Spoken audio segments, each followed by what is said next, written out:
What going on, my fellow Tenno? Kobe here with another Warframe video. Hope everyone's having a wonderful week. And I'm sorry for not putting out a weekly rotation video. I've been feeling a little bit under the weather, plus I've been babysitting and all that stuff. So yeah. So Lavos Prime came out just a few days ago, or matter of fact, just yesterday.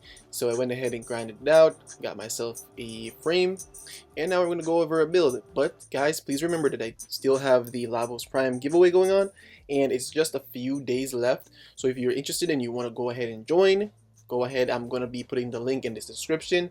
So just go ahead and follow these steps and you'll be able to enter to have a chance of winning that Lavos Prime set. But yeah, so we'll be getting into the build that I have here. It's a build that I think is very versatile, can carry you through pretty much most content, if not all content.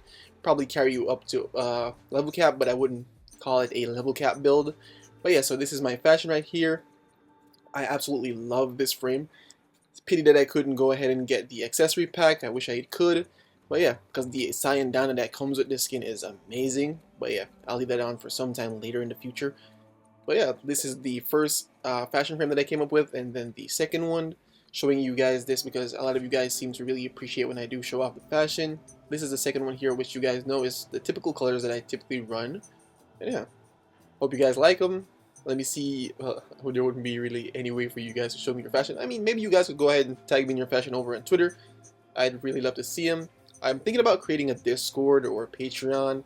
If you guys want to see or join any of that stuff, let me know in the comments. But yeah, looking at Lavos' passive and abilities, his passive essentially universal orbs and energy orbs give him status immunity for 10 seconds, which is great with his third ability, right? And his first ability here is Ophidian Bite. Essentially, you lash out some toxin damage and you also heal yourself. You have Vial Rush, which is essentially just a movement tool which also primes the enemies that you've passed by leaving beakers or vials in the wake. This innately has cold damage. Ophidian Bite normally has toxin. Then we have Transmutation Probe. You send out a probe which essentially turns all energy orbs and health orbs into universal orbs, and all ammo into universal ammo, which also works for art guns as well. So if you want to use art guns with Lavos, it's a perfect frame to do so. Then we have Catalyze. This is what most people use to nuke on Lavos. You essentially throw out probes in all directions, imbued with fire, and they do a bunch of damage, deal a lot of like elemental damage, and they also do. It's also like built-in condition overload on this specific ability. So the more damage or the more procs that you have on enemies, the more damage it actually does over time. So yeah, so this is the build right here. I'm running Corrosive Projection. You could run whatever aura you want to. I just didn't want to put an aura form on there as yet, but I will eventually. So if you want to, go ahead and put whatever aura that you seem fit.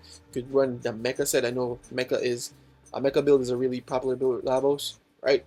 Well, looking at the mods, we have Adaptation, we have Overextended for range, Streamlined for efficiency, Continuity, or Archon Continuity in my case, just for a little bit of more perks when it comes on to the toxin procs becoming corrosive procs as well. We have Umbral Intensify for strength, Umbral Fiber for armor, Vitality for health, and in regards to the augments, we'll be running Valence Formation. There's also a Swift Bite augment, which also helps with the cooldowns, because as you guys know, Lavos is a frame that doesn't have energy, so he pretty much can cast abilities whenever, as long as he has he's not on a cooldown, or as long as the ability is not on a cooldown, right? And what Valence Formation does essentially gives you 200% status chance and the guarantee proc from whatever element that you then casted, right? So if you go ahead and infuse any elements, it'll go ahead and be on your weapons as well once you use the abilities, right? And for Arcanes, we have Arcane Bellicose and Arcane Blessing. Arcane Bellicose allows you to gain up to 72% strength when it comes on to having the max amount of health needed for it to proc that much. And Arcane Blessing allows us to pick up health orbs to then convert into actual health, right? And this would be the second build. This build right here would be pretty much the same thing. I just went ahead and took off Overextended to gain back some more strength, and then added Amar's Hatred for more strength and armor, which you could go ahead and swap that out for any mod that you want. It's just that I didn't want to go ahead and put one more Forma in, but you could go ahead and swap that out for any mod that you want. You could even swap this out for Swift Bite. This is the build that I'd use Roar on, but for today's showcase, I won't be using Roar. I'll just be using his normal kit, no helmet, right? But for Roar, you'd want to swap out either his 2 or is 4 based on most people's popular choices. I'd say go with the 2 because realistically it's just a movement tool, right? So looking at the rest of the build, this is the Cedo Prime, which is a big upgrade in regards to the normal Cedo. So this is something that I definitely would recommend you get as soon as possible, right? And for this Cedo build, we'll be running the typical Hunter Munitions viral build, which isn't too important, especially when you're running it with Lavos, as you could go ahead and infuse whatever extra elements that you want. And as I was saying, when it comes on to Valence Formation, you could go ahead and infuse any element.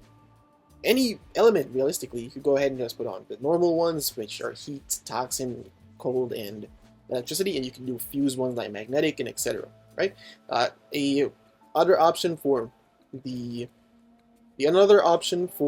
arcane when it comes on to the Cedo would be primary crux to give you more status chance and ammo efficiency, because the Cedo does drink ammo, right? And seeing as I don't have vigilante supplies on mine, I would substitute Merciless for crux, but realistically I won't necessarily need it that often because, as I said, its third ability turns every ammo into universal ammo pickups, so you'll be pretty good most of the time if you're using it with Lavos, right? And now looking at the Epitaph build right here, this is just a standard Epitaph build with secondary encumber just to proc up more status effects, to essentially prime the enemies more to ensure that their fourth ability is capitalizing as much as possible.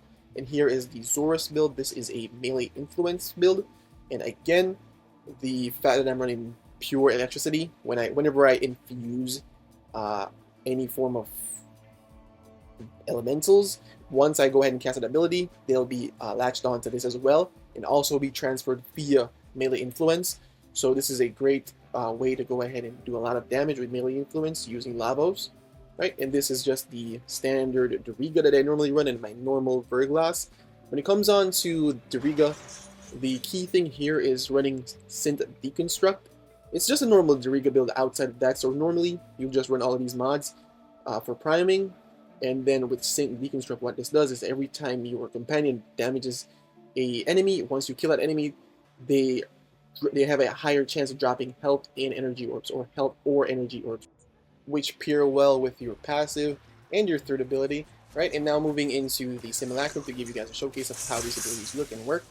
Here we go using the first one, Ophidian Bite, which essentially just procs the enemies with a bunch of toxin damage or toxin procs, as well as corrosive since we're using Archon Vitality, and it also heals Lavos. And this is the second ability, Bile Rush, which essentially is just, as I said, it's just a movement tool, which also primes the enemies by leaving around those broken vials. And then we're going to go ahead and skip over the third ability for a second and showcase the fourth. Go ahead and use a fourth ability to send out the very big AoE, doing a bunch of heat innately, unless you go ahead and infuse it. And then for the third ability, you see we use it right there. It essentially just throws out the vial to go ahead and then bring the cooldown for all your abilities down, right? So this is what you would normally do to get the maximum amount of damage. You go ahead and proc up the enemies with the Epitaph or the Cedo. You go ahead and throw out your 4, and it'll nuke everyone there, right? So that is normally how I'd go about using the fourth ability, right? And then this is right here is the showcase of the Cedo. As you guys can see, it rips, and we did go ahead and infuse gas on it prior. As you guys can see, it's pretty much just chewing through these enemies. And these are level 210 Theopath Heavy Gunners, Corrupted Heavy Gunners.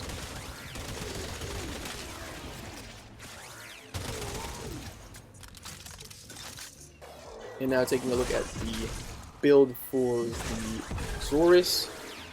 That is it without any infusions, and here we are infusing Blast, which I think is extremely funny. Like, infusing Blast with the Zorus is something that's extremely funny, right? And now taking a look at the Steel Path run. So right, when it comes on to Lavos' gameplay loop, you pretty much just want to just go into a mission and just kill the enemies. The best thing I can say when it comes on to using his abilities, what I typically do is every opportunity that I have to use his fourth, I go ahead and throw it out, and then immediately I'll throw his third into the same group of enemies before they die, to essentially just kill the enemies and reduce that cooldown in one fell swoop. So as soon as I throw the 4 out, I'll go ahead and throw 3 out as well. Well, as long as there's a bunch of enemies in front of me, I'll throw the 3 out as well. Right? So now let's just go ahead and enjoy the showcase here as I show off a bunch of clips from the Steel Path run.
And with the first Acolyte spawning, this right here is what not to do. I was here playing around with the Acolyte, trying to use Blast on the Zorus to see how it worked.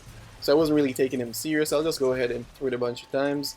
Which in reality, you won't necessarily need to throw the Zorus more than once in most cases. Once you throw it, especially if you're using like gas infused to it, it'll typically just take the Acolyte out of there in one hit. And as you guys can see, this guy's just holding on for dear life.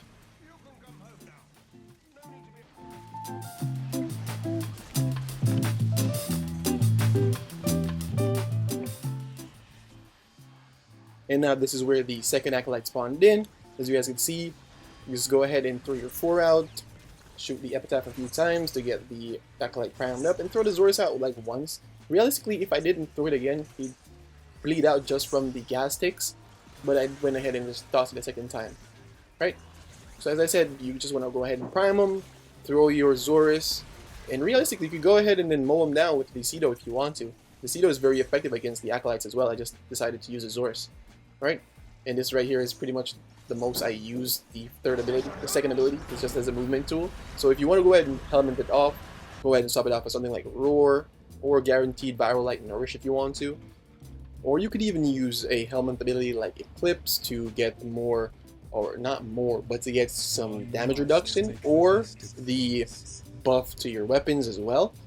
Eclipse would probably be a great thing on here. I'll probably test it out myself, because I'm just thinking about that right now. Go ahead and give it a test out, but yeah.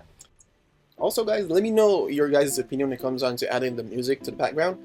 This was based on a comment that I saw prior, saying that the in-game sounds were a little bit too loud or a bit too jarring. So yeah, so let me know, give me some feedback on that, because I do appreciate when you guys give me feedback. Yeah, so thank you guys so much for stopping by. I really do appreciate everything that you guys have been doing. And remember, if you want to participate in the giveaway, please enter. So thank you guys so much for stopping by, and peace. Have a wonderful week.